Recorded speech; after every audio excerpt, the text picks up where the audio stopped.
चलिए, UPPCS mains GS 1 topic 1 को topic 9 से कनेक्ट किया गया है। टॉपिक 1 में हम लोग कंटिन्यू किए हुए कला संस्कृति में कहा सांस्कृतिक विविधताओं की कुछ चुनौतियां, जिसे हम देख रहे थे, जिससे ये टॉपिक 1 का है। टॉपिक 1 है, लेकिन हमने किसे कनेक्ट कर दिया टॉपिक 9 को, जहां पर क्षेत्रवाद की बात की गई, जहां संप्रदायवाद। दो ऐसे टॉपिक वहां से लाए गए हैं, क्षेत्रवाद और संप्रदायवाद को। जो क्यों लाया गया? क्योंकि सांस्कृतिक जो विविधता हमारे यहाँ है उसको चुनौती मिलती है 4 से। किससे किससे? क्षेत्रवाद से मिलती है, संप्रदायवाद से मिलती है, भाषावाद से मिलती है और अतिराष्ट्रवाद से मिलती है। इस क्रम में हमने क्षेत्रवाद को परिभाषित किया और मेंस को लिखने के लिए हमने भूमिका ही बनाया। और हमने क्या देखा इसमें? इसकी परिभाषा देखा कम से कम शब्दों में। आप चाहें तो किसी विचारक की परिभाषा भी ला सकते हैं। उसके साथ हमने क्या देखा? भारत में क्षेत्रवाद की प्रकृति एवं स्वरूप का हमने अध्ययन किया पिछले लेक्चर में। इसके बाद हमने क्या देखा? क्षेत्रवाद के क्या कारण है, क्षेत्रवाद क्यों पनपता है, उसके उन कारणों पर हमने बहुत ही कम शब्दों में चर्चा की आपसे। आज हमें क्या देखना? भारत में क्षेत्रवाद के दुष्परिणाम क्या है या उसका क्या प्रभाव पड़ता है, इसे हमें देखना है कम से कम शब्दों में। क्योंकि मेंस में 125 वर्ड या 200 वर्ड, अगर क्वेश्चन आपका 12 नंबर में आ रहा है तो 200 शब्दों में लिखना है। अगर वह 125 शब्दों में आ रहा है तो यानी 8 नंबर क्वेश्चन आपके लिए है। तो शब्दों को भी समझना है और आपसे ये भी समझिएगा कि मिनिमम, अगर ये कहा जाए कि मिनिमम की बात की जाती है, ये नहीं पूछा कहा जाता कि आप कम से कम इतने शब्दों में लिखिए। आपसे कहा जाता है कि अधिकतम 125 शब्द, अधिकतम 200 शब्द। आपसे नहीं कहा गया कम से कम आप कितने में अच्छे से फ्लो चार्ट डायग्राम बना के लिख देंगे, ये आप पर डिपेंड करता है। तो हम क्या देख रहे हैं आज? भारत में क्षेत्रवाद का दुष्परिणाम क्या होता? अगर क्षेत्रवाद है तो उसका दुष्परिणाम क्या निकलेगा? देश के या उस जहां क्षेत्रवाद किया जा रहा है वहां के विभिन्न क्षेत्र के लोगों के मध्य जानते क्या शुरू हो जाएगा? संघर्ष शुरू हो जाएगा, तनाव शुरू हो जाएगा। ऐसा क्यों? जब कोई एक क्षेत्र विशेष के लोग अपनों के साथ, या कह सकते हैं वहां के रहने वाले लोगों के साथ बहुत लगाव रखेंगे, लगाव की भावना रखेंगे, तो जो अन्य स्थान या आसपास के जो लोग होंगे उनसे घृणा करेंगे। तो घृणा करेंगे तो जाहिर सी बात है उनसे लगाव उनका है नहीं, तो घृणा करेंगे तो संघर्ष शुरू होगा और हमेशा तनाव बना रहेगा। जैसे कि कोई कहता है कि मेरा गांव अच्छा है, कोई कहता है मेरा जिला अच्छा है, कोई कहता है कि मेरा तहसील अच्छी है। वो जहाँ से आ रहा है, जिस मोहल्ले से आ रहा है, कहता है मेरे मोहल्ले के लोग सब बहुत अच्छे हैं, हमारे पड़ोस की मोहल्ले के लोग बहुत गंदे हैं। ऐसा डायलॉग लोग मारते रहते हैं। अगर ऐसा कह रहे हैं तो यानी कि जो बगल के मोहल्ले हैं और जिस मोहल्ले से आप आ रहे हैं उन दोनों के बीच तनाव होगा ना। क्षेत्रवाद यही तो, क्षेत्रवाद की छोटी सी परिभाषा यही तो है कि एक क्षेत्र विशेष के लोगों द्वारा अपने क्षेत्र के साथ लगाव की भावना ही क्या है? क्षेत्रवाद है। तो ये अगर ऐसा हो रहा है तो विभिन्न क्षेत्रों में हमेशा क्या रहेगा? हमेशा संघर्ष बना रहेगा। उन क्षेत्रों में के मध्य क्या होगा? तनाव बना रहेगा, लोग लड़ाई झगड़ा करते रहेंगे, जिससे क्या होगा? उस राष्ट्र का, उस क्षेत्र का, उस देश का विकास संभव नहीं हो सकता है। दूसरा क्या दुष्परिणाम निकल सकता है? राज्य और केंद्र के मध्य संघर्ष और तनाव शुरू हो सकता है। राज्य जैसे कि जो आपके सामान्य राज्य हैं, हम उनकी बात कर रहे हैं, और केंद्र जो आपका संघ राज्य है, संघ यानी कि मतलब राज्य और केंद्र सरकार की बात किया जाए तो उन दोनों के बीच में संघर्ष रहेगा। अगर राज्य क्या है, राज्य की दशा ऐसी हो जाए कि राज्य के लोग आपस में बंटने लगे, एक दूसरे से लगाव रखते रहें और क्षेत्रवाद उनके अंदर पनप जाए, अगर उनके अंदर क्षेत्रवाद पनप गया है तो जो संघ सरकार है वो क्या हो जाएगी? कुपोषित होने लगेगी। उसकी योजनाओं को महत्व नहीं दिया जाएगा। क्यों नहीं दिया जाएगा? राज्य कहेगा कि मेरे क्षेत्रवासियों के लिए ठीक नहीं है, तो हमेशा टकराहट किसके बीच हो जाएगी? हमेशा टकराहट संघ एवं राज्य में चलती रहेगी। जैसे किसी योजना की शुरुआत केंद्र सरकार कहाँ कर दे? झारखंड में आदिवासियों के लिए शुरुआत किया गया और उस योजना को कहा गया कि भारत में जितने आदिवासी या जनजातीय राज्य हैं उन राज्यों में इस योजना का लाभ लोग लेंगे। लेकिन वही मध्य प्रदेश कहता है कि नहीं, भले ही उन्हीं सेम जातियां हों, आदिवासी ही हों, और एमपी कहता है कि नहीं, हम इसको नहीं अपनाएंगे क्योंकि हमारे क्षेत्रवासियों की भाषा या उन और किन्हीं वजहों से, सांस्कृतिक वजह से कहता है कि हम उस योजना को, जिसे केंद्र सरकार ने शुरुआत कहाँ किया? झारखंड में, उस योजना को हम अपने राज्य में नहीं लागू होने देंगे। तो एक ऐसा संघर्ष है। यहाँ क्षेत्रवाद से तो संघर्ष शुरू होगा, यानी कि वो अपने क्षेत्र के जनजातियों के बारे में कुछ अलग तरीके से सोचता है, अलग लगाव रखता है, बाकी देश की जितनी जनजातियां हैं उन्हें महत्व नहीं देता है। तो वो अपने राज्य में ही लागू करेगा, तो नुकसान किसका हुआ? उन जनजातियों का हुआ। और संघर्ष किसके बीच बढ़ गया? केंद्र और राज्य के बीच बढ़ गया। बात समझिएगा आप। दूसरी बात क्या? राष्ट्रीय एकीकरण की प्रक्रिया बाधित हो जाएगी। अगर राज्य और केंद्र के मध्य हमेशा क्या हो जाए? तनाव बना रहे, संघर्ष जारी रहे, तो जाहिर सी बात है कभी भी संविधान भले ही अपनी नेचर को एकात्मकता की बात करता है कि आपात की स्थिति जब आएगी तो हमारा संविधान एकात्मक अवस्था में हो जाएगा, सारी शक्तियां केंद्र में चली जाएंगी। तो अगर ये जैसे संविधान ने प्रावधान कर रखा है इस बात को, अगर आप देखते हैं, आपात को पढ़िए, आपात बंद को 352 को, तो आप इस बात को जान सकते हैं कि जब भी आपात आता है तो देश पूरी तरह क्या हो जाता है? एक सारी शक्तियां इस देश की कहाँ चली जाती हैं? संघराज्य एक हो जाते हैं, यानी क्या हो जाता है? एकात्मकता आ जाती है उनमें। तो अगर मान लीजिए केंद्र और राज्य में संघर्ष हो रहा है तो राज्य की अपनी अलग विचारधारा की वजह से जो है क्षेत्रवाद पनपा हुआ है। उनके जो का सांस्कृतिक है, भाषा है, पहले आप बता चुका हूँ, भौगोलिक कारण भी उसमें है। अगर उनमें क्षेत्रवाद पनपा हुआ है तो जाहिर सी बात है उनकी दिशाएं अलग अलग होंगी। अगर उनकी दिशाएं अलग अलग हैं तो जाहिर सी बात है कि वो क्या करेंगे? राष्ट्र के एकीकरण में बाधा उत्पन्न करेंगे, यानी कि राष्ट्र कभी एकजुट नहीं हो पाएगा। जैसे उत्तर पूर्वी राज्य कहते हैं कि हमें अलग कर दो, हमें अलग देश बना दो, पंजाब कहता है कि खालिस्तानी कहते हैं कि हमें अलग कर दो, तो एकीकरण संभव है क्या? नहीं है। यानी क्षेत्रवाद के कारण ही ऐसा है कि जम्मू कश्मीर के लोग भारतीयों को अपने आप को भारतीय नहीं मानते हैं, और हमें ये नहीं मानते हैं कि वो जम्मू कश्मीर से भी संबंधित हैं। वो हमें सीधा मानते हैं कि हम कहीं किसी और देश के हैं।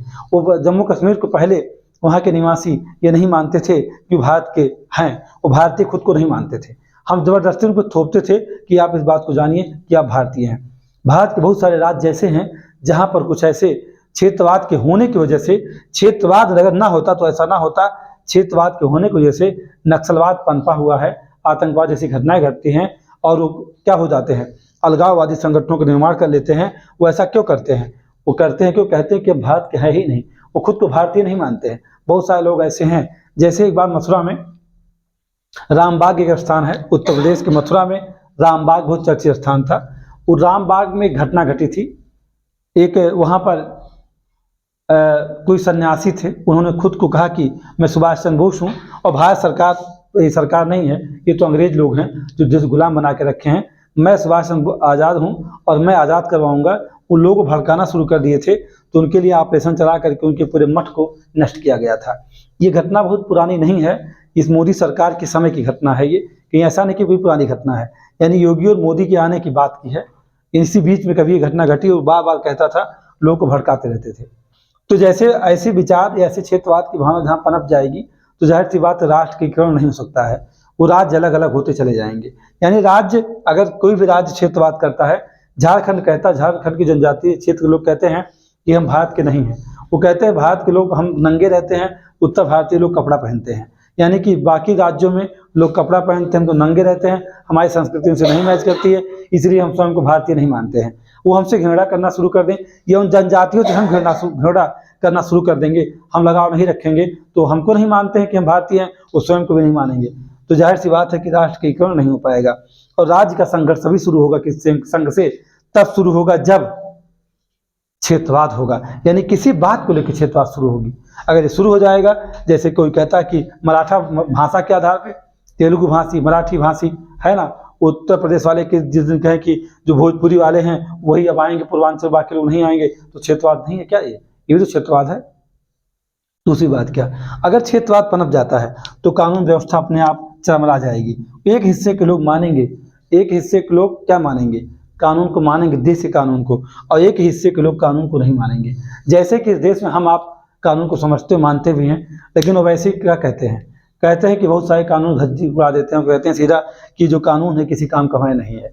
कुछ लोग ऐसे हैं जो अलगाववादी संगठन की तरह बात करते हैं, ये अलगाववादी संगठन बना लेते हैं, अलगाववादी विचारधारा है, तो जब वो बोलते हैं तो वहाँ क्या होता है? कानून व्यवस्था का हनन नहीं होता क्या? वो क्षेत्रवाद किस बात को करते हैं? वहाँ धर्मवाद भी कर रहे हैं, ऐसा नहीं है। वहाँ संप्रदायवाद में कहूँगा सीधा, वो संप्रदाय के आधार पर क्या करना चाहते हैं? लोगों के बीच में खलल डालते हैं और हमेशा ऐसी भाषा का प्रयोग करते हैं। और क्षेत्रवाद की बात कहाँ करते हैं? वो सारा पक्ष किसका लेते हैं? जहाँ के वो रहने वाले हैं। सभी देश के जितने मुसलमान हैं उनके हित की बात वो नहीं करते हैं। अधिकतर हित तो कहाँ देखते हैं? जहाँ से वो आ रहे हैं वहाँ देखते हैं। तो जो आप किसी क्षेत्र की बात करते हैं तो जाहिर सी बात है किसी भी क्षेत्र की बात करते हैं और तो क्षेत्रवाद पनपेगा ही, और पनपेगा तो उस एरिया में कानून व्यवस्था क्या चल पाएगी? नहीं चल पाएगी। एक क्षेत्र के लोग कहते हैं हम नहीं मानेंगे, बाकी लोग कानून के अनुसार चल रहे हैं, तो क्या दूसरा रह पाएगा? जो कानूनों के अधीन रह रहा है वो नहीं रह पाएगा, और जो कानून का उल्लंघन करता है, हम कानून को मानते ही नहीं है, हत्या जैसी अपराध कहेंगे भाई देखो अगर हत्या करोगे तो आपको दंड दिया जाएगा, तो आप कहते नहीं हम मानते ही नहीं। फला क्षेत्र के लोग आज से 302 को या अपराध में जितनी मतलब अभी हाल ही में संशोधन कर दिया गया है, जो भी धाराएं हैं 102 शायद है, उन धाराओं में जो भी प्रावधान कर दिया गया वो कहता नहीं हम नहीं मानते हैं। अनुच्छेद 14 को कुछ एरिया के लोग हम नहीं मानेंगे, कहेंगे हमारे क्षेत्र के लोग समानता की इस बात को नहीं मानते हैं, क्योंकि हम लोग सर्वस्व सबसे बड़े हैं, हमारे सामने हम समानता के सिद्धांत को नहीं अपनाएंगे, हम संविधान जैसी चीज कुछ समझते नहीं है। फला क्षेत्र के लोग सीधा कहेंगे इतना जो मेरा एरिया है, चाहे तहसील चाहे जिला हो, यहाँ संविधान का अनुच्छेद 14 नहीं लागू है, क्योंकि हम यहाँ शोषण करेंगे, ये हमारा जन्मसिद्ध अधिकार है, हम वैदिक काल से करते रहते तो फिर करेंगे, ऐसा कहेंगे और कानून व्यवस्था का हनन होना शुरू हो जाएगा। यानी क्षेत्रवाद अकेला एक व्यक्ति क्षेत्रवाद नहीं कर पाएगा। जब और यहाँ बात बार बार कही गई है, एक क्षेत्र विशेष के लोग अपने ही क्षेत्र के लोगों के साथ भावना लगाव पैदा हो जाता है। जब लगाव पैदा हो गया तो वो अंधे हो जाएंगे, वो चाहे गलत करें चाहे सही करें, सरकार अच्छी करे बुरी करे, हम जब मान लिए हैं कि आप ही सब कुछ हैं तो आप चाहे जो करिए आप भी सब कुछ हैं।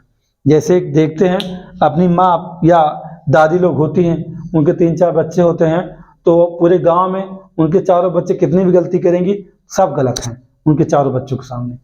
यही तो होता है, उनके चारों बच्चे भले ही गलत हो लेकिन वो आंख पर्दा डाले रहेंगी, और ये लोग कहते भी रहते हैं कि क्या आपने अपने आंख पर्दा डाल लिया, क्या आपको दिखता नहीं सच्चाई? तो उसका दुष्परिणाम क्या होता है? एक समय ऐसा आता है जो आप कर रहे थे अपने परिवार में, वही दूसरे परिवार में आप देख रहे थे, वो कहाँ एंट्री कर गया है। आपके ना देखने से जिन चीज़ों को आपको देखना चाहिए था कि हमें किसी लगाव सही के लिए करना है, गलत के लिए नहीं। अगर आप सही के लगाव करते हैं तो क्षेत्रवाद है ही नहीं। आप संस्कृति बचाने के लिए कहना चाह रहे हैं तो वो कानून व्यवस्था के अनुसार बचाइए ना।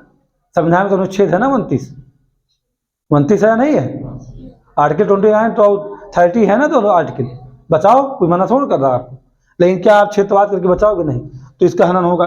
दूसरी बात, अगर क्षेत्रवाद है तो राष्ट्रीय सुरक्षा के लिए खतरा है। कैसे खतरा है भाई? एक क्षेत्र विशेष के लोग कहेंगे क्या हमको देश सुरक्षा से कोई मतलब नहीं है।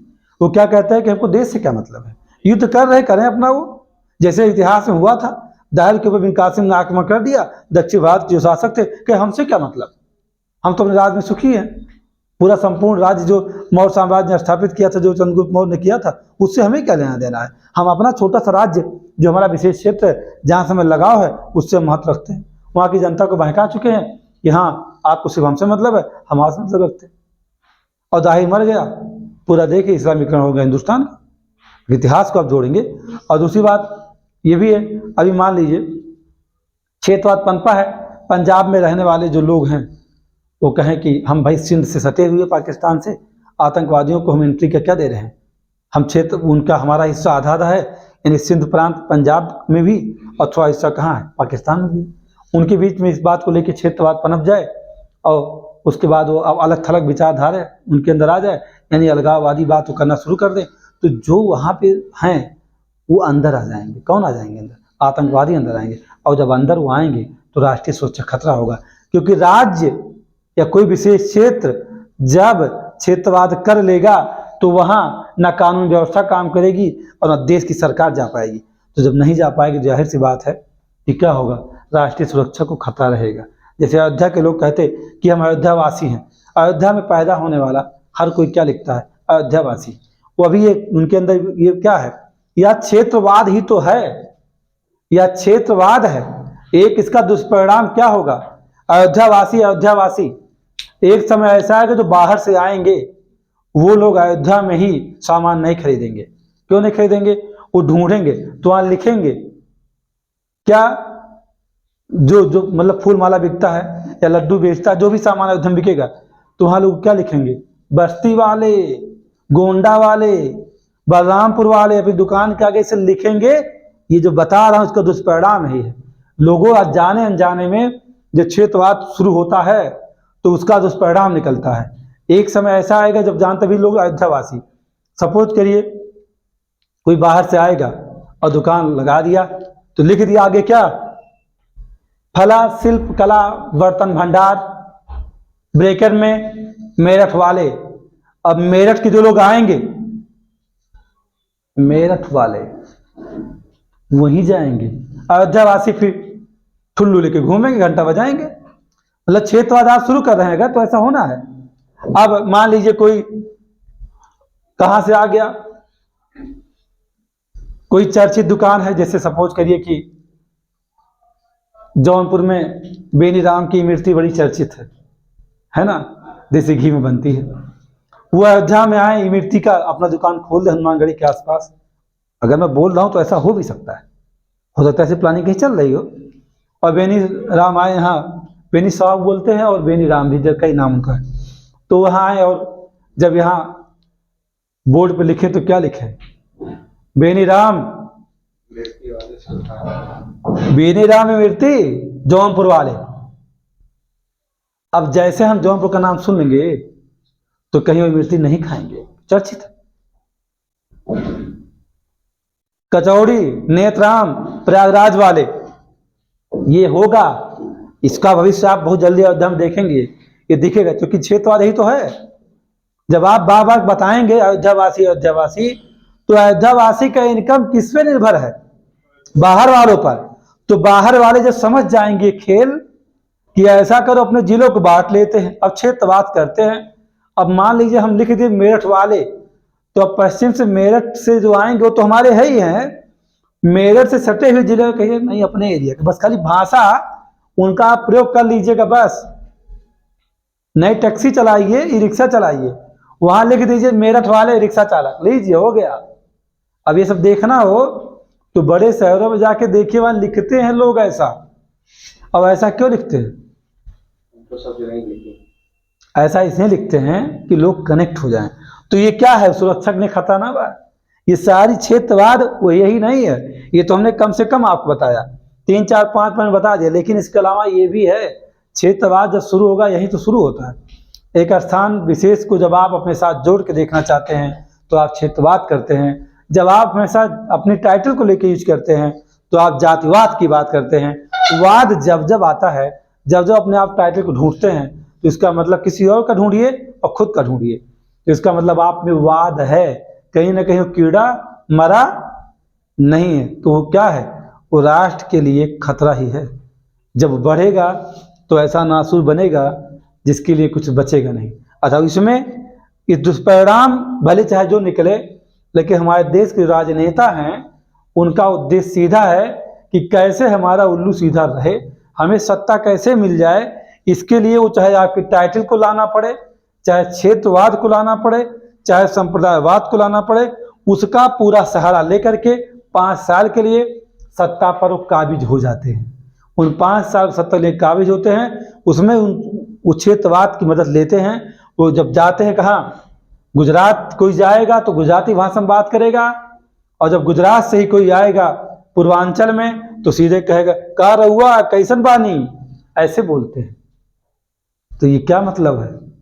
अरे हमारे देश के प्रधानमंत्री जी है, वो क्या करते हैं, अमेरिका में जाते हैं न्यूयॉर्क में और गुजराती भाइयों को संबोधित करते हैं, तो वहां नहीं कहते कैसे हो, केम छो, ये बोलते हैं, उसी भाषा में बात करते हैं। भाषा के जरिए क्षेत्रवाद को बढ़ावा दिया जाता है, और ऐसा इसलिए किया जाता है कि आप जुड़ जाइए।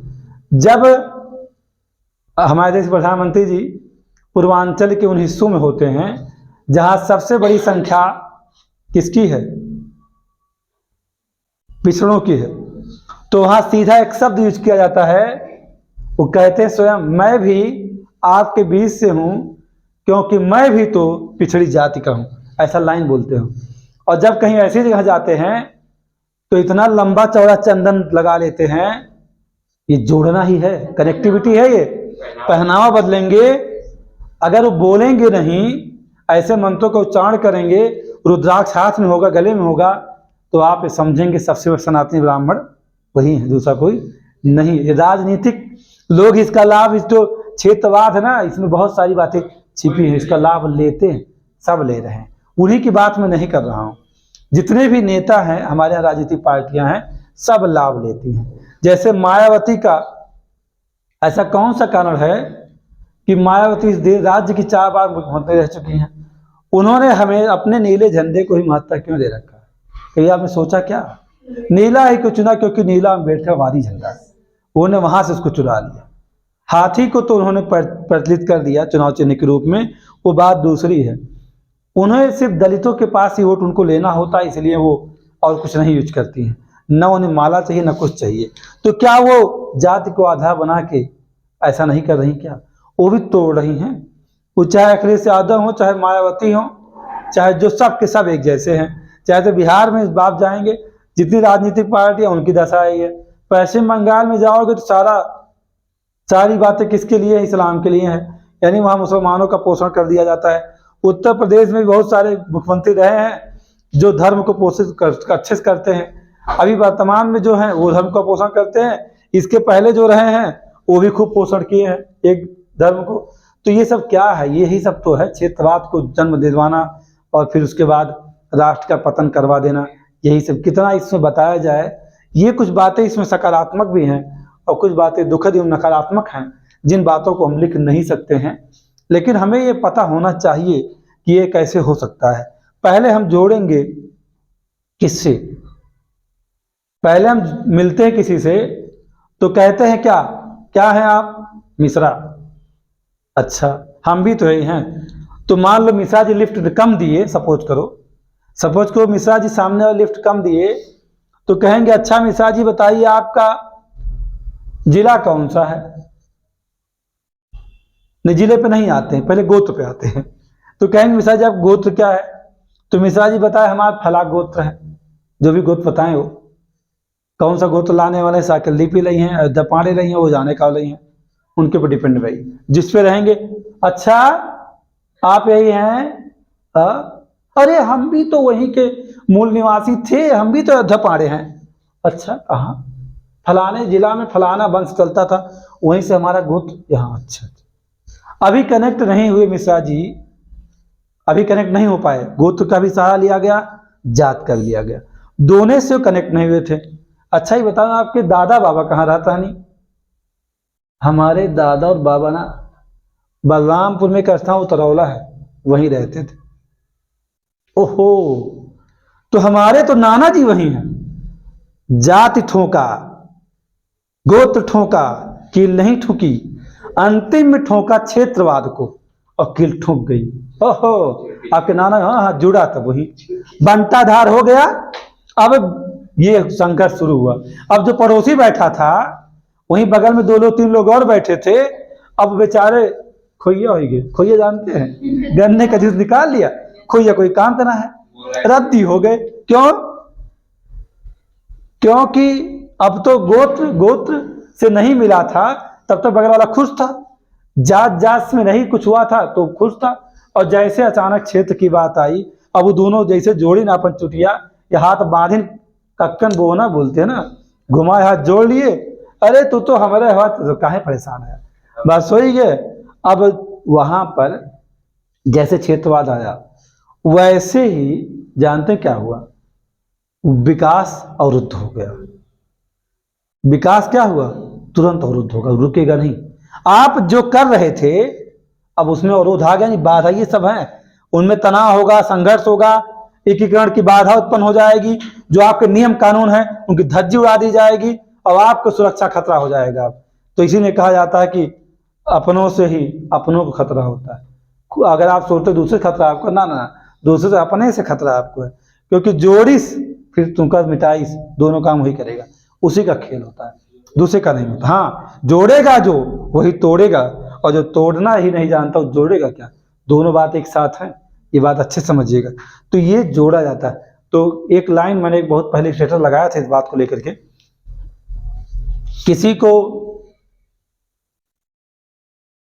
किसी को जोड़ने के लिए आपके पास 2 चीजें होनी चाहिए। पहला तो क्षेत्रवाद जब आता है तो ये तो हावी हो जाता है, पहले जाति से लोग उसे जोड़ते हैं। जाति ही मूल होता है जहां लोग जोड़ने की कोशिश करते हैं। क्योंकि अगर पूछा गया कि आपका क्या नाम है, और आपने कहा कि नाम है स्तुति वर्मा, आपने सिर्फ कहा कि सर मेरा नाम स्तुति है, और स्तुति अपना नाम बताया स्तुति, और अगले ने पूछा कि नहीं पूरा बताओ, यानी कि पोषक है। किसका पोषक है? देश के विनाश का पोषक है। राष्ट्र की भक्ति उसमें नहीं है, वो राष्ट्र को तोड़ने की बात शुरू करने जा रहा है, क्योंकि उसके डीएनए में यही है ही। क्यों पूछ रहे हो? अब जैसे उन्होंने कहा कि स्तुति वर्मा, अगर वहां जुड़ा, वर्मा जुड़ गया, और वहां जो लोग वर्मा हैं वो कनेक्ट हो चुके हैं अब। लेकिन अब मामला ये उठा कि जो बाकी बचे हैं, जो उसने जाति से मैच किया तो वो तो जुड़ा, जो जाति से मैच नहीं किया वो का मुंह बन गया। लेकिन थोड़ी देर बाद पता लगा अच्छा कहाँ के रहने वाली हो। जो जाति से नहीं मैच किया कहता अच्छा कहाँ रहने वाले हो, तो उसने कहा कि हर रही खत्म सराय के अगल बगल है। तो कह रहे खत्म सराय जहाँ आकांक्षा पासवान एक पीसीएस हुई थी ना, उसी गांव का हो, जानते हैं उनको, और अब उनके यहाँ गए भी हैं। अरे खत्म साहब विक्रम जोत के आसे पास तो ही है। हाँ हाँ, अरे बहनी हमारो घर विक्रम जोत के पहले गांव में तो है वहीं। अब कनेक्ट हो गए। तब अब जाति से कोई जुड़ा था, अब कोई क्षेत्र से जुड़ रहा है। बस यही है, ये समझिएगा। ये अगर आप प्रशासनिक अधिकारी बन रहे हैं तो आपके अंदर ये सब चीजें बिल्कुल नहीं होनी चाहिए। खाली जाति को ढूंढिएगा, जब शादी ब्याह कर रखी तो ढूंढ लियो, और बाकी जगह ढूंढने की कोई जरूरत इसमें नहीं है कि आप जाति से या भाषा से या संप्रदाय के आधार पर किसी जोड़िए। जब कोई मुसलमान हीन भावना का शिकार क्यों होता है? जहां पर अगर 50 कौन सा ऐसा रीजन है कि मुसलमान किसी भी कॉलेज में, किसी भी कोचिंग में ठीक से पढ़ता नहीं है? ऐसा कौन सा कारण है? ये बहुत कड़वी सी बात है, वो हीन भावना से ग्रसित हो जाता है, क्योंकि पढ़ाने वाले भी अधिकतम उनके धर्म से संबंधित नहीं है। वहां एक समस्या है। वो तो एक धारणा बना लेते हैं कि टीचर पढ़ा रहा है, अगर धर्म के बारे में कोई बात बता रहा है तो उसे वो निगेटिव में लेते हैं, वो सही चीज समझते नहीं। उनको लगता क्या है, तो वहां संप्रदाय के आधार पे वो कर रहे हैं क्या, राष्ट्र को तोड़ रहे हैं। अब वहीं पर कोई जाति को देख लेता है तो अब वहां पर देखा जाता है कि वो नहीं मिलते, धर्म को आधार बनाते आते हैं। अब यही रीजन है कि किसी कोचिंग में, किसी विद्यालय में आप देखिएगा जो मुसलमान हैं वो अच्छे से क्लास नहीं करते हैं, खासकर अगर उनके टीचर सनातनी धर्म से संबंधित हों तो ये मान कर चलिए कि उनके इंटरेस्ट उसमें नहीं रहता है। वो एक लाइन सीधा कहेंगे जितना मास्टर बताई सारी बात गलत है। एक सिरे से मोहम्मद बिन कासिम दुर्दांत हत्यारा आतंकवादी नहीं था, उस बात को मानते हैं। और हम आप इतिहास पढ़ते हैं तो कहते हैं मोहम्मद बिन कासिम ने वो किया है जो आज के आतंकवादी। अंतर क्या है, वो हथियार लेके जो AK-47 चल रहे हैं, वैसे ही कौन है, मोहम्मद गोरी गजनबी बिन कासिम, सब हमारे लिए क्या है, आतंकवादी हैं, क्योंकि उन्होंने धर्म को नष्ट किया है। किसी धर्म को नष्ट करना, आतंक के जरिए नष्ट करना, वही तो आतंकवादी है भाई। जो कोई धारण करता उसे आप तोड़ रहे थे, तो उनको वो समझते ही नहीं बात को। यही कारण है कि सबसे पढ़ने लिखने वालों की संख्या उनमें बड़ी कम होती है। एक जगह पर इस भाषा का और जाति का, संप्रदाय का, क्षेत्र का अंत होता है। कहाँ होता है अंत? सोच के देखिए, ऐसा कहाँ है एरिया है वो जहाँ अंग्रेजी एक ऐसी भाषा है जो सबको निगल जाती है। अंग्रेजी में ना संप्रदाय चलने पाएगा, न जाति चलने पाएगी, न धर्म चलने पाएगा। वहां कुछ भी नहीं चलता, उसका एक अपनी धर्म की स्थापना हो जाती। जो अंग्रेजी समझते सुनते हैं, यही रीजन है कि जो मुसलमान छात्र हैं वो अधिकतम बीटेक करते हैं, मेडिकल लाइन में जाते हैं। वो ना आपके सिविल में कम दिखेंगे, वो टीचर्स में कम दिखेंगे, उन सारी नौकरी में कम दिखेंगे जहाँ सनातनी लोगों का वर्चस्व है, वो नजर नहीं आएंगे। क्योंकि सनातनी लोगों को संस्कृत आती है, अंग्रेजी नहीं आती है। अब अंग्रेजी उनको ज़्यादा आती नहीं है, अब आती भी है तो वो वहाँ अंग्रेजी में शोषण कर नहीं पाते हैं। ये बहुत सारे रीजन हैं, लेकिन उनके सामने क्या है, एक बहुत बड़ा हिस्सा 14%। इस देश में मुसलमानों की संख्या मेरे अनुसार 14% है, लोगों को बताने के अनुसार 21% है, वो गलत है। उनका डेटा सही नहीं है। हिंदुओं की संख्या 79.80 है, जबकि मुसलमानों की संख्या आज भी 14-14.5% ही है, उससे आगे नहीं है। वो हमें खाली बताया जाता है कि उनकी संख्या 23% हो गई है, सावधान हो जाओ नहीं तुम खत्म हो जाओगे। इस सनातन धर्म को खत्म कभी होना है ही नहीं, क्योंकि हिंदू भी 3 से 13 करना जानते हैं। मुसलमानों में लाइसेंस के साथ 4 पत्नियां होती हैं, हिंदुओं में विदाउट लाइसेंस 3-4 होती हैं। उसका किसी को पता नहीं है। डीएनए कहाँ का मैच कर जाएगा एनडी तिवारी जैसे के साथ, पता ही नहीं है। तो ये कह रहे हो भाई, तुम लाइसेंस लेके चल रहे हो, हिंदू लोग विदाउट लाइसेंस है, वही क्या पता नहीं कि कहाँ कहाँ डीएनए अपना छोड़ के आ रहे हो। ये हम नहीं कि सरकार कहते हैं कानपुर वाले, वो कहते हैं डीएनए कहाँ कहाँ पता नहीं, पास डीएनए की 4 डीएनए तुम्हारे पास है, एक का डीएनए के अलग अलग हो। तो वो डरते हैं इस बात से, लेकिन इसे लोग हमको राजनीतिक कारणों से बताया जाता है, संप्रदाय के आधार पर तोड़ा जाता है। इसका एक बात और होता है कि इसके अलावा 4-5 कारणों से और भी कारण आप देख सकते हैं। एक सवाल यहाँ बच रहा है क्षेत्रवाद का, क्या कि क्षेत्रवाद का मूल्यांकन कीजिए, है ना। तो यहाँ पर आपको यहाँ लिखने की जरूरत नहीं, मैं आपको बोलता रहूँगा, आप लिखते रहेंगे सीधा, कहाँ नोट्स उसका बनाते रहेंगे, क्योंकि ये जो पैरा की बात है नहीं, उसमें कई पैरा की चर्चा हमें करनी है, तो हम बोलते रहेंगे, आप लिखते रहेंगे।